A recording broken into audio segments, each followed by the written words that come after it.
congratulations, you guys, on such commanding roles in this film. We learn from this movie that God-ordained miracles truly push the boundaries of what's possible, don't we?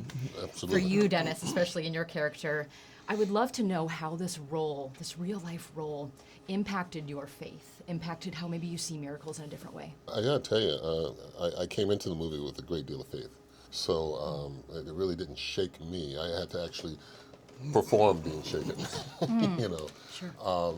being that Dr. Garrett is a scientist, I've never had to look at it through that, that looking glass before.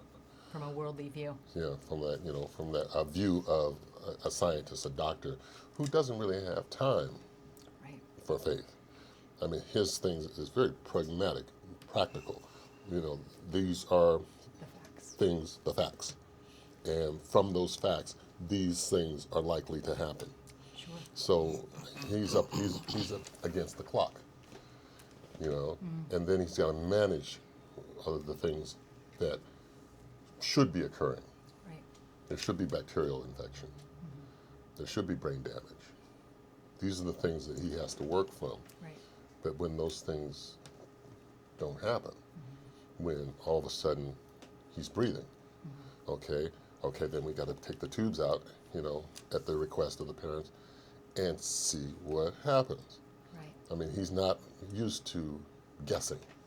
Yes, I love your line about uncharted territory. That's such a profound way of explaining what miracles are. And for you, Mike, you play a unbeliever, which represents so many people that are searching for truth, that are searching for meaning in life. Can you talk about why this role was one that you could not pass up? How did it impact you? Because I think you're going to get the people who are faithful and believers into this film based off of the narrative. Sure.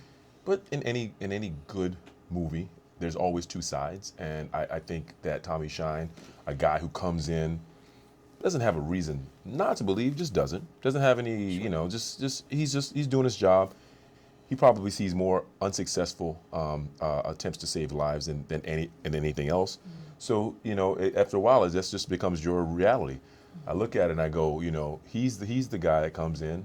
I mean, hopefully, like some audience members, they'll come in not expecting much, and coming in maybe because a friend brought him in, maybe because he came with the family, who knows? But they come in and it opens a healthy debate, and I love that about this character, because it is going to be the point of view of a lot of the audience members that come in who aren't coming in for the same purposes as others. Sure, and it truly does that. This is really going to change lives in such a meaningful way. One word, the audience gets up, they leave the theater. One word that you would love the audience to take from this film, Dennis? Inspired. Okay, Yeah. Mike? Maybe in some cases transformative. So good. Thank you, gentlemen. Thank you. Wonderful job.